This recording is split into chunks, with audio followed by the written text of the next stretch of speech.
betrayal, strife, pain, rage, anguish, light, willpower, courage. This is Darklaw, and welcome to Decree of Dominion.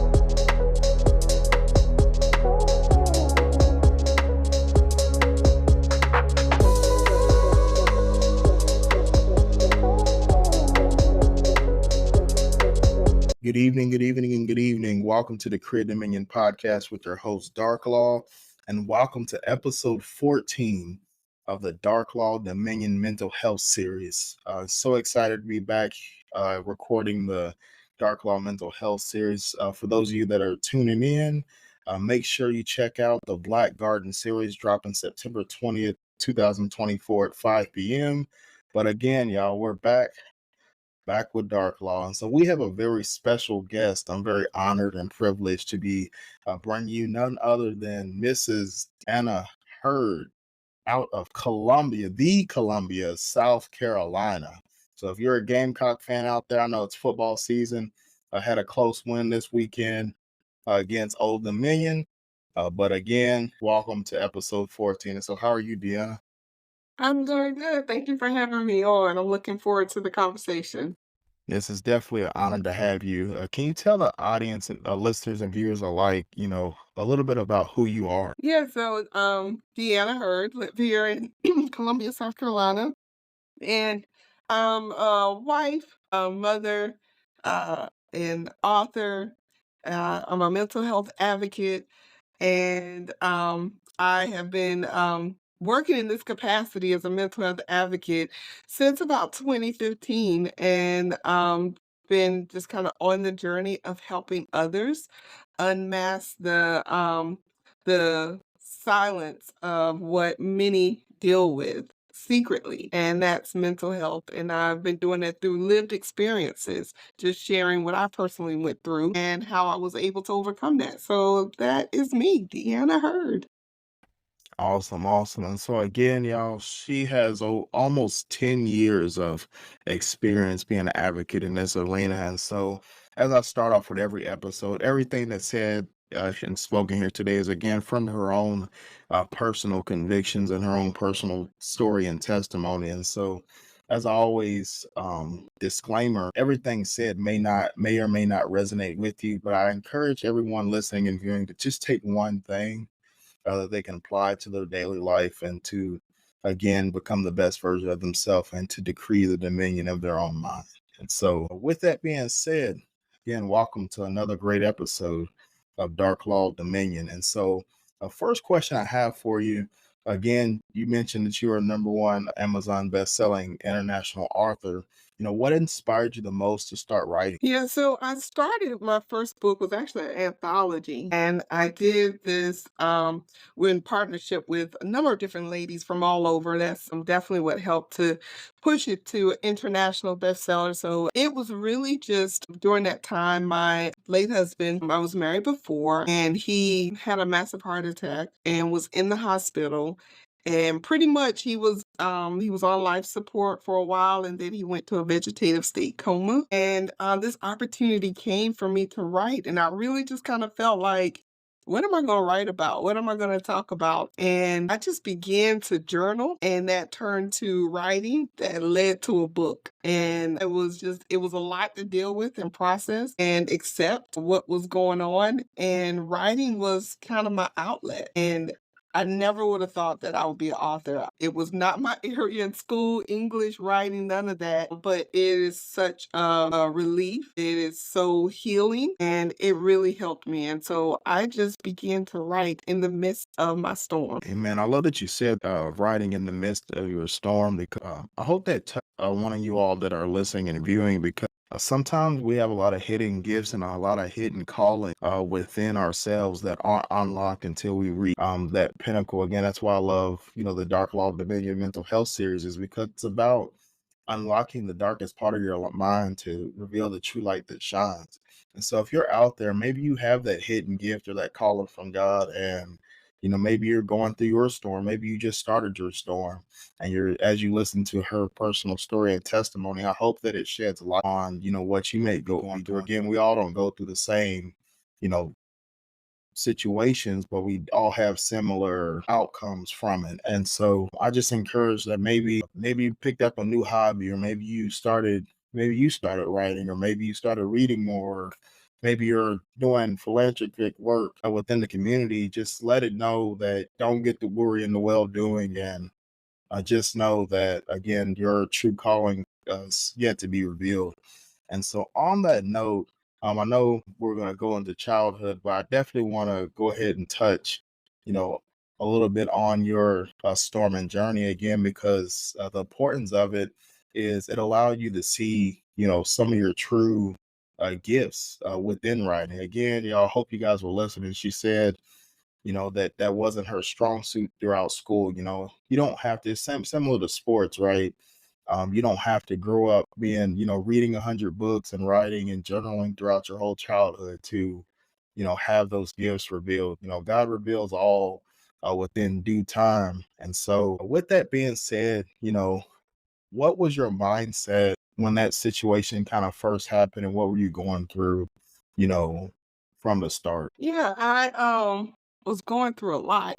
So I went from being a wife of 15 years to my late husband having a heart attack and the doctors telling me that I had to make a decision to leave him on life support or take him off. My children were young and I got married young. And so my adult life only knew my husband. I didn't know being an adult without him by my side. And so, when you're processing all of these different things in that moment and trying to figure out, and for me, I am an overthinker. I will overthink something to it just drives me nuts. And so in the midst of this storm of trying to make a decision for the health and the care of my husband at the time, trying to make sure that I'm present for this growing teenage boy who was active in sports, and trying to be present for my youngest, my daughter, who was doing her thing as well. So I was being split in multiple areas and I just needed an outlet.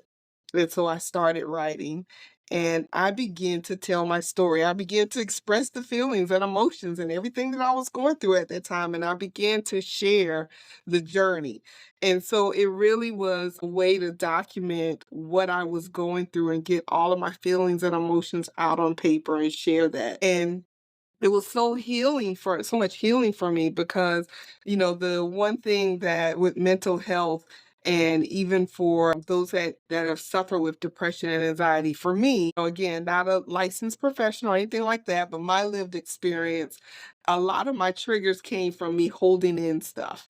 Holding in feelings, holding in hurt, holding in the disappointment until I just couldn't hold it in anymore. And then I went into a dark place. And so writing helped me to release some of that, release some of the thoughts and the feelings, and it was very therapeutic for me. The way you said that, because I remember when I was in 8th grade, I kind of had an outburst, and I had similar, hold everything in. And I remember having to get mandatory counseling. And I remember the counselor saying, what you're doing to yourself, you become like a volcano.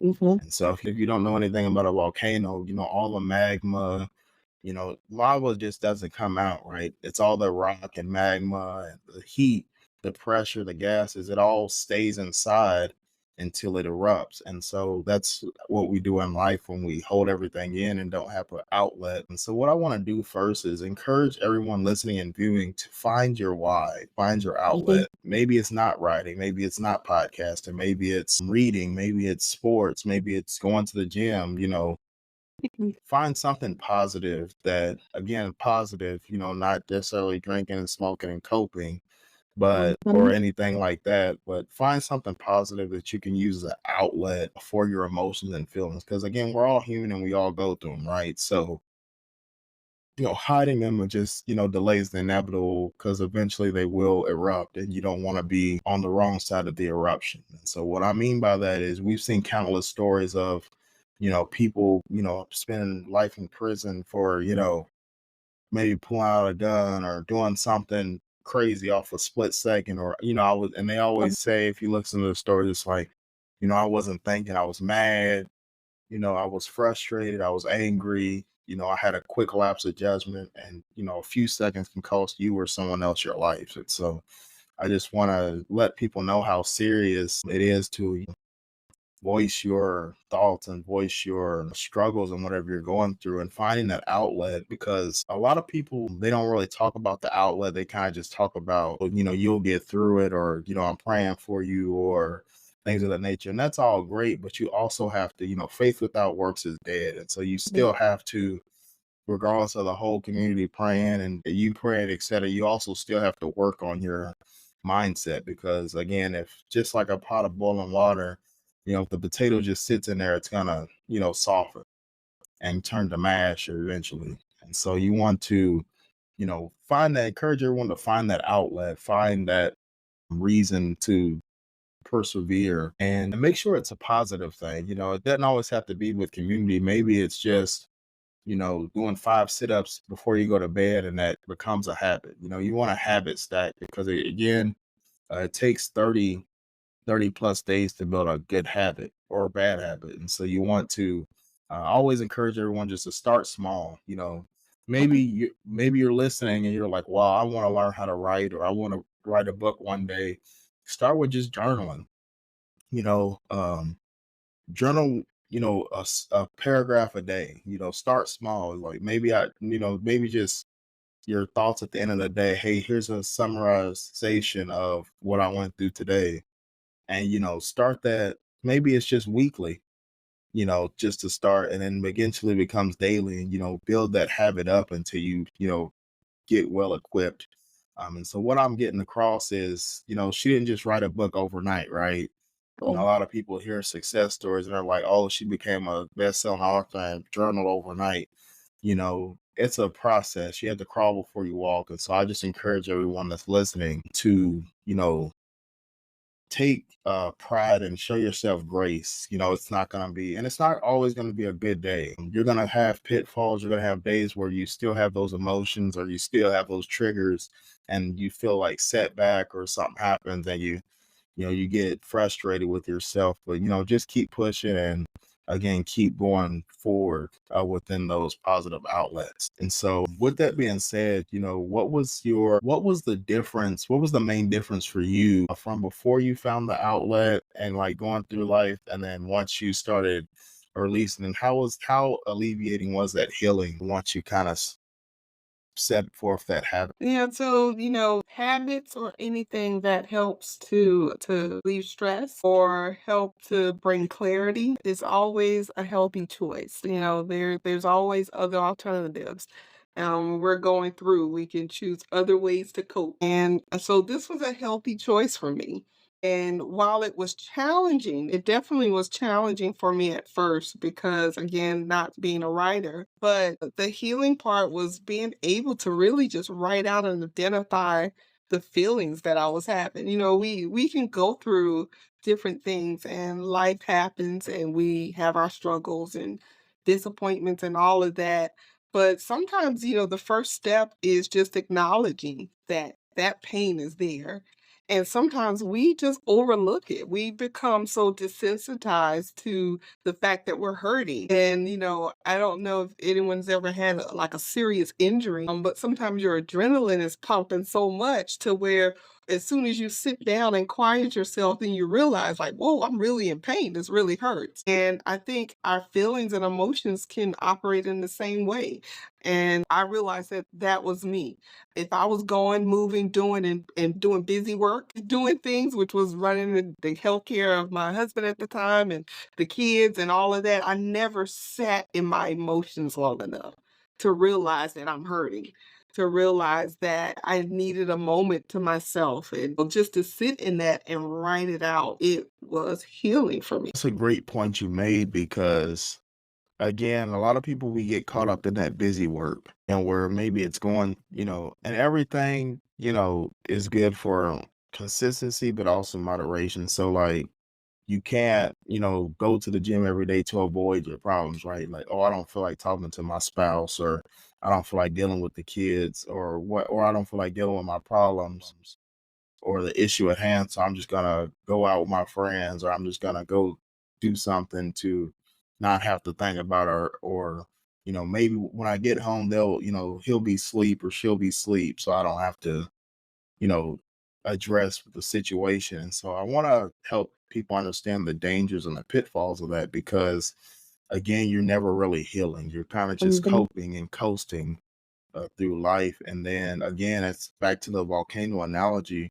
One day you're just going to be sitting there eating dinner in front of your whole family or something like that. And or somebody's going to, or she's going to say something like, hey, what do you want for dinner? And you're just going to go off. And she's going to be like, what?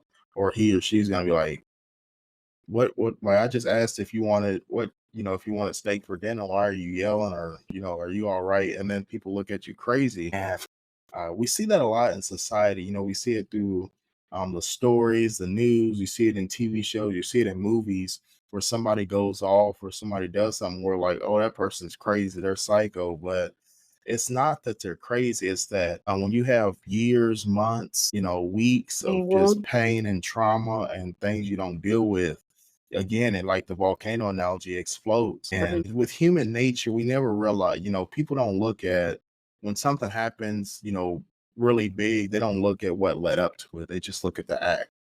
If you get mad and punch somebody in the face at work and now you're fired, they don't look at, every day of you, not getting any sleep and, your boss making you mad and, your coworkers not respecting you. They don't look at all that. They just look at, hey, you got mad and punched somebody in the face, now you have to deal with the repercussions and the consequences. And so we see it in the news. You see it with the school shootings, you see it with, different things in the world. And we're like, oh, this person's crazy or they're insane or why would somebody do that? But again, we're just looking at that final act, right? We're not looking at the mental health and the Darklaw dominion behind, how many years of trauma, how many years were they abused at home, how many years were they not loved, how many years where they bullied, maybe it's assault and maybe it's domestic violence, different, traumas that we go through as humans, we don't know how long that person went through that before they erupted.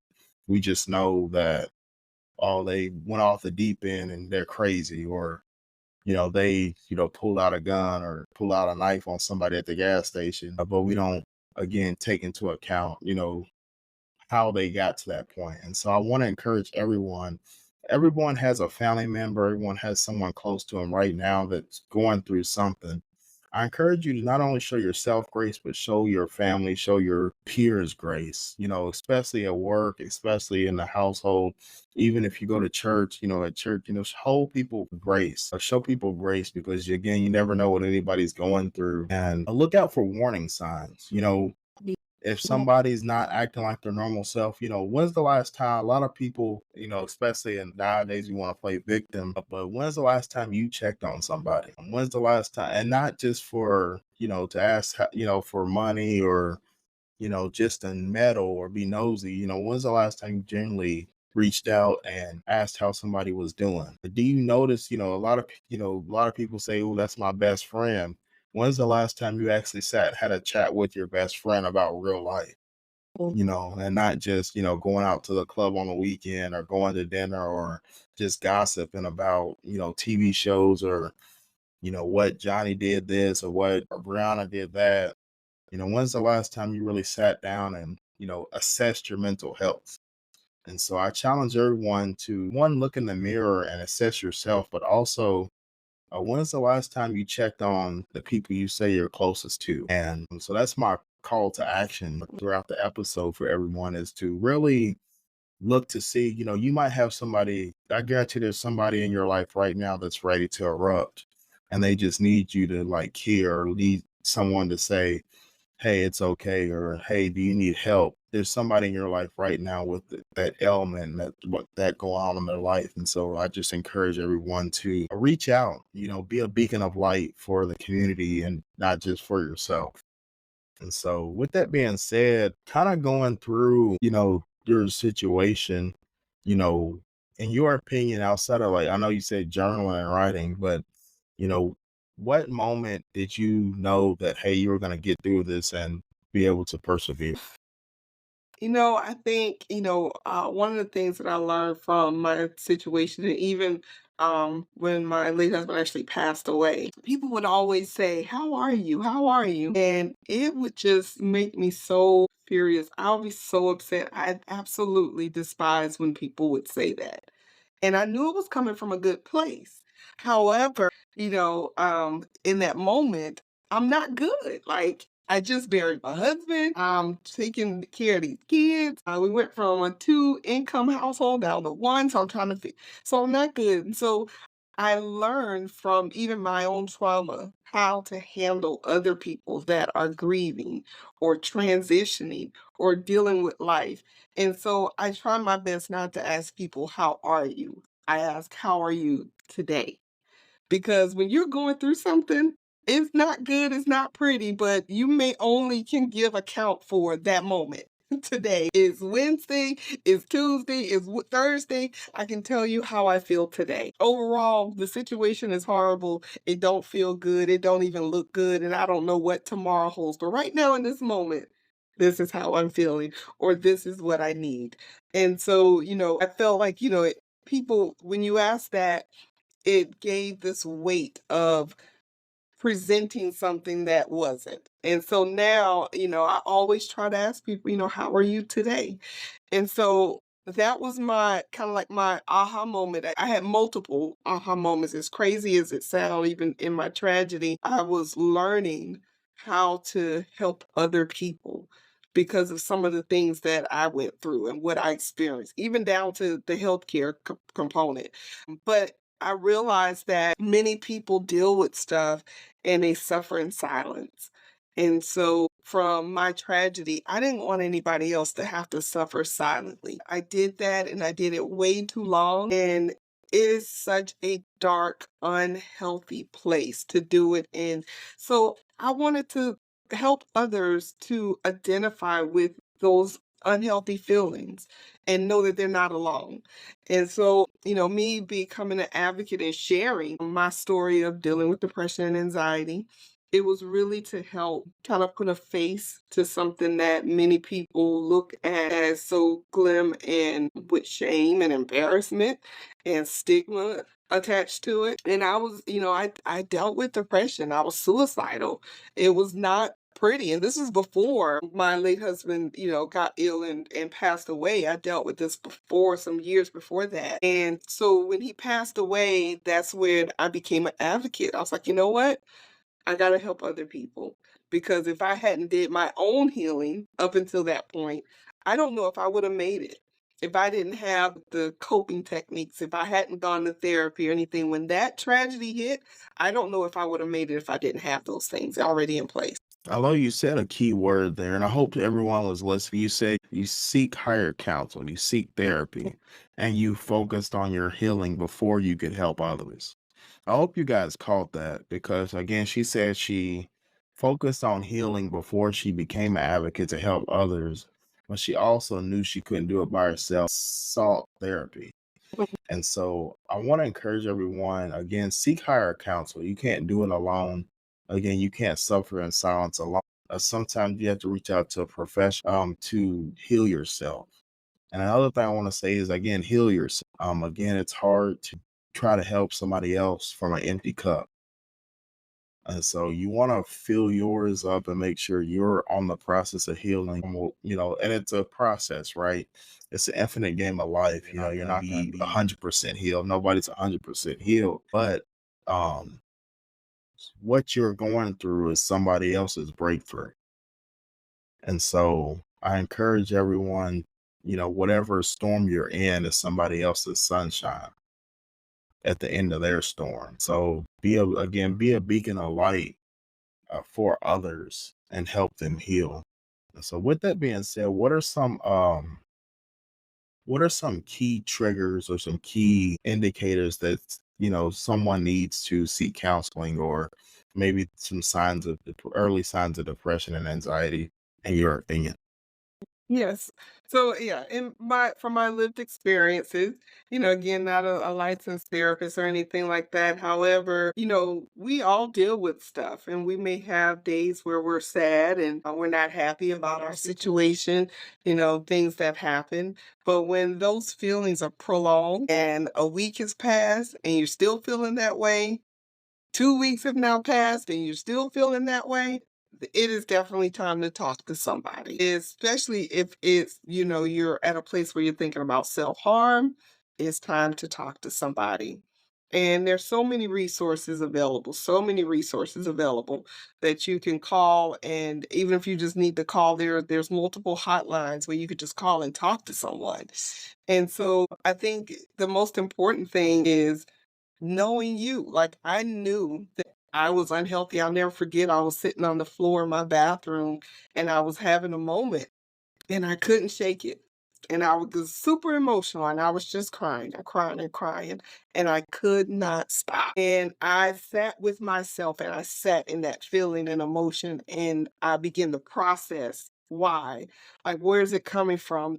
Do I need to go and admit myself? Because I could not stop crying. I was just overly emotional.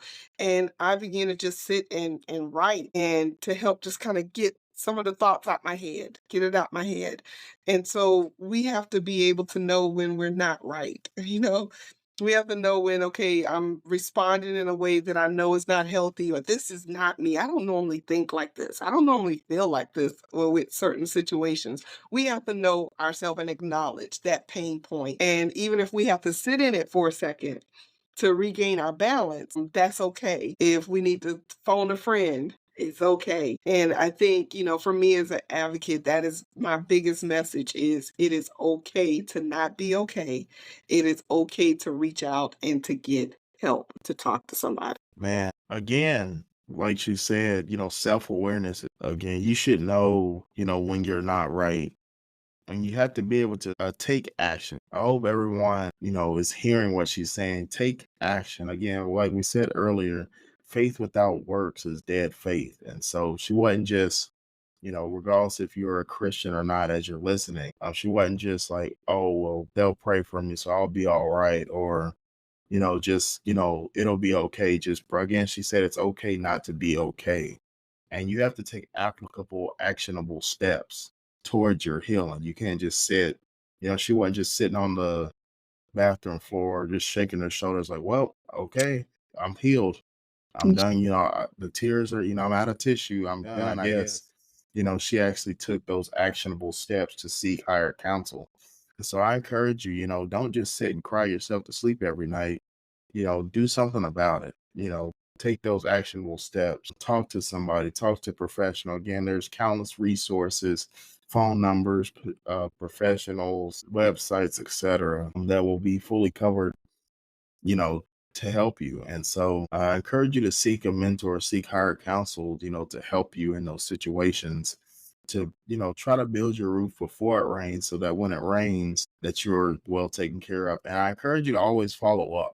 Even once you're on a healing journey and you feel like you're at a decent place, continue the care and continue to still stay consistent in those actionable steps so that you don't revert back to the old ways.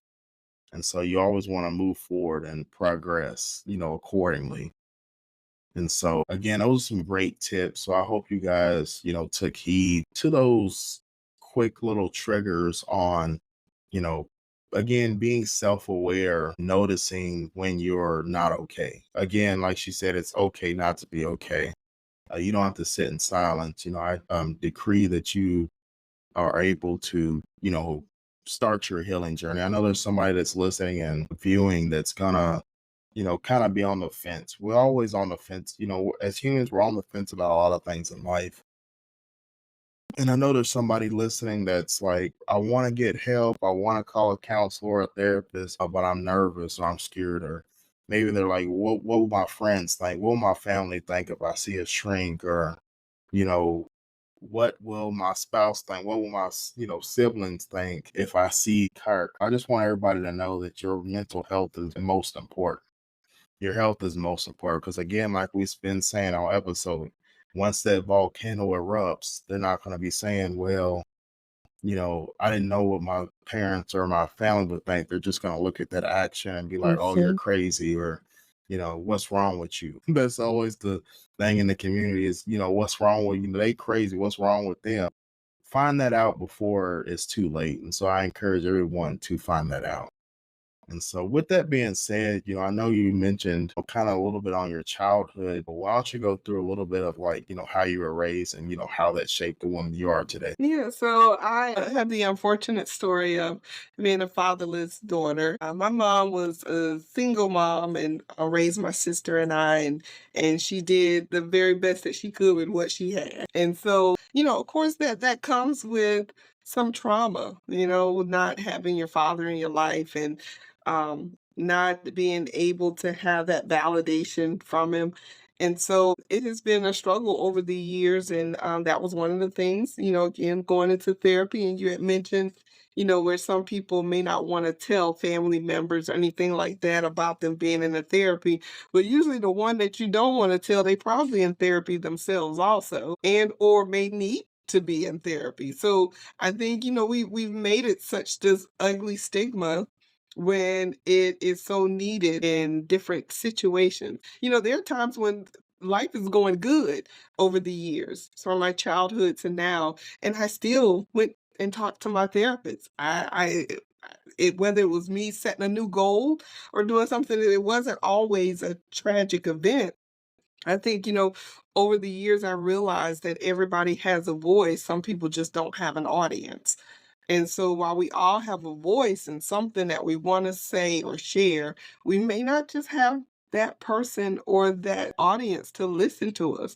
And to me, that's what therapy has done over the years. So I've, beat the odds of, the typical fatherless daughter scenario of, going off to school and pursuing a degree. And now, even with the loss of my late husband and being a mental health advocate, I decided that I wanted to break the silence. And so I have what is called a national holiday. So it's the national calendar, which you see where maybe National Hug a Friend Day or National Selfie Day or National Adopt a Pet Day or something like that. So the National Day calendar approved a proclamation for me to have a national day, and it's National Wear Your Pearls Day. And so this is a multifaceted, approach to overcoming my childhood trauma. So I didn't want my history, my past, and the traumas to negatively affect me going forward or negatively affect even my children. And so this was part of the breaking the cycle, writing the book, sharing my story, acknowledging my pain points, and now on a national platform, telling my story, acknowledging my pain points, and hopefully helping someone else. So on December 15th, it's National Wear Your Pearls Day. And on this day is a day to bring recognition to all those that suffer with depression and anxiety. And, people are encouraged to wear your pearls, to have, it's now international. People have small group conversations about depression.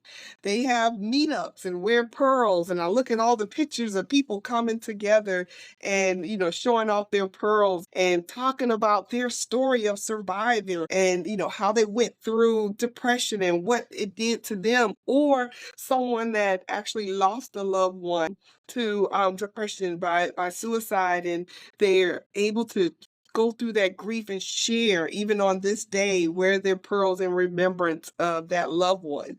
And so in spite of how life started for me, I decided that I really wanted to change how it was going to progress over the years for my children's children. And so I didn't want the story of she battled with the trauma of being a fatherless daughter and all. No, I really wanted to build on something and help others. And so National Wear Your Pearls Day is December 15th, and it's a day to bring awareness to those that suffer with depression and anxiety. I love that. Again, what she said is the Bible says, leave an inheritance for your children's children. And so she didn't want to leave trauma and bills and things like that for just her children's children. She wanted to leave an abundance of not just materialistic things, but, abundance of mindset, abundance of freedom. Again, National Wear Your Pearls Day on December the 15th. And so, again, like, what a wonderful woman of courage. What a wonderful story. What are some last minute, motivation, tips, tricks, things that you could give the audience and also tell them where they could find you and your books as well? Yeah. Yes, absolutely. So a number of things. So one is I would say, if you don't journal, start journaling. You don't have to be like this expert in journaling. It could be something really simple as picking up a spiral notebook. And that's my first journal was actually a spiral notebook. I didn't know where to begin and what it looked like. If you're supposed to go buy a journal with a lock on it, I didn't know what to do. I literally found a three-hole punch like spiral notebook, one that the kids had at the house. I just started writing. So the first thing I would say, is just to start writing. And I wrote letters to God, and it was literally like a love letter to God, like why this is happening. I'm feeling like this. I need understanding. So I wrote these, it was a journal, but it was letters to God. And so that was my first thing. And then I would say also is know your triggers. Very important, very important. I'm dealing with over the years depression and anxiety. I still have my moments. I absolutely do. But I know my triggers. I know there's certain environments that I just don't go in. There are certain situations I don't go in. There's certain people that I don't go around, and I use the gift of discernment. If at any time I feel like it's a no, then I live for a no. And so we have to be okay with a no. And I think, for me, I struggled with years of being a people pleaser and, saying yes to everything, trying to show up for everyone, trying to help in every situation. And nobody can do that. And so, I had to learn how to say no and be okay with it and, to absolutely know my triggers. And so I know when I'm feeling triggered. And, although I lost my husband in 2015, I was recently, remarried, last year, 2023. And, my amazing husband, he knows even in this short amount of time of being married, he knows when I need a moment. And so we have to know our triggers and those that are closest to us, our family need to know. So that means we have to communicate, we have to talk, we have to express, and our family need to know when we're not good, and they need to be able to see those different signs. I would say know your triggers and make sure those that are closest to you know those triggers as well. If you need help, get counseling. Go to a therapist, get the help that you need. Even when things are good, I still spend time. I just had a session a few weeks ago. Nothing bad, but it just helps to sit and just kinda I call it my data dump. Just kinda dump out everything, how things going, what's going on, how are you? So it's okay to get help. Um, again, most importantly, and a lot of people neglect this, is self-care.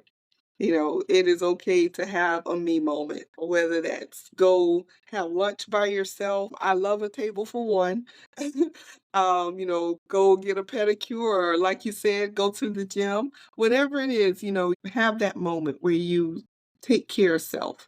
Whatever it may be, just go for a walk. It's absolutely okay, but sometimes we need to take a moment to breathe and to relax, to not overthink or be focused on other things. So, those would be the tips that I would share. I can be found on all social media outlets. I do have a small community, and it's on Facebook. It is a private community of those that are on their healing journey.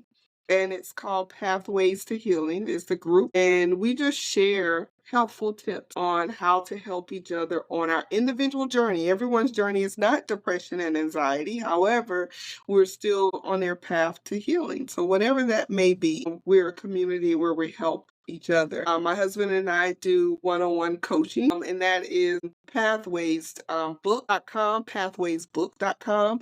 And so we help others just through coaching lived experiences to set goals, give tips on how to accomplish those goals, help others kind of, do data dumps and process through different feelings and emotions. Both of us were widows. So my late husband was married before as well, and his wife passed away.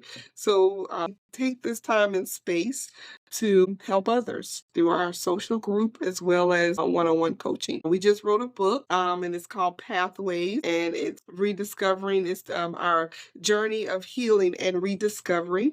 And so the book just gives tips, additional tips to help you as you're on your individual journey. And it's kind of like a workbook. So there's questions at the end of each chapter, kind of some thought-provoking, intentional questions for you to kind of process through what you just read and to make some notes, to do some journaling as well. And so that is available on all the social outlets as well, and it's, also available on Amazon, and that's on Pathways to Healing. Amen, amen, amen. And again, it's been a wonderful, wonderful episode 14 in the Darklaw Dominion Mental Health series with DeAnna Heard out of Columbia, South Carolina. And so before we leave, I'll let you know this. Um, Again, seek higher counsel. Don't let the volcano erupt. Uh, it's okay to be okay. And I'll slip this one in. My good podcast and auntie out of the Blemish Beauty podcast, she always says no is a complete sentence. And so remember, no is a complete sentence. You don't have to be a people pleaser. You can stand by the words in the word no and the letters NO and leave it at that with the period. So I encourage everyone listening and viewing, again, seek higher counsel. Know your triggers. Like she said, know your triggers. And, show yourself grace. You are the minion of your own mind. You can decree it, and everything ends and begins within you. Again, this has been Darklaw and DeAnna Heard for episode 14 of the Darklaw Dominion Mental Health series. Again, go ahead and look up pathways.com for your coaching, and go ahead and find those books on Amazon and anywhere that books are sold. Until next time on Darklaw Dominion. Thank you.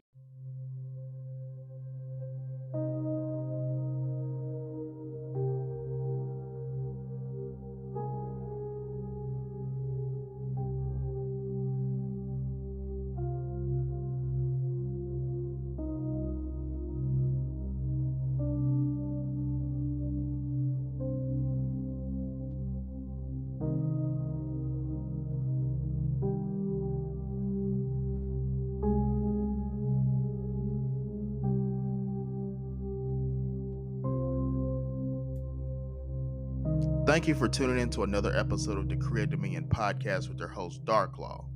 Be sure to follow and like on Spotify, iHeartRadio, Amazon, and go ahead and follow our Facebook and Instagram pages as well. We hope that you took something and resonated with it, that you can apply it to your daily life to become the best version of yourself and decree the dominion of your mind. Remember, decree and declare and take back your rightful throne and your rightful place into the best version of yourself. Thank you.